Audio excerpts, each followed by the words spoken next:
what was so interesting to us about it is that we've been really focused in distress reporting on asset-backed finance, and in this case, whole business securitization are the securitized bonds that Hooters has. So those are marketed and advertised as being totally bankruptcy remote. They can never be impaired because they're insulated. They're kind of gated off from the credit risk of the company as a whole. But of course, the question is, when the underlying values are going down because of a potential restructuring or bankruptcy, of course the cash flows that go into the ABS are also affected. So in this case, from what we've heard so far, the plan being contemplated would in fact restructure the whole business securitization, the ABS bonds, as part of the plan. And so that would be a first.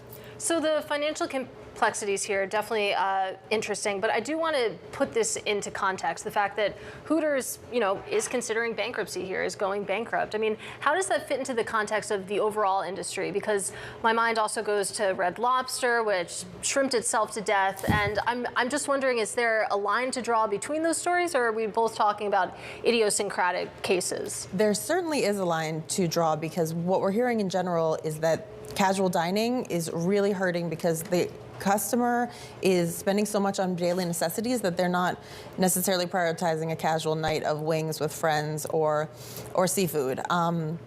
The restaurant industry is very much representative of the economy's health as a whole, so that is big. And we want to pull up the bankruptcy kind of monitor here for Bloomberg. BCY Go on your Bloomberg terminal. In the last year, you could see that, to your point here, Eliza, consumer discretionary really took a brunt of the pain. Now, I want to ask one more question about the broader implications, because what you said earlier about asset-based finance here still coming into some trouble. You have private credit firms saying that this expands private credit to a $40 trillion, $30 trillion, $50 trillion opportunity.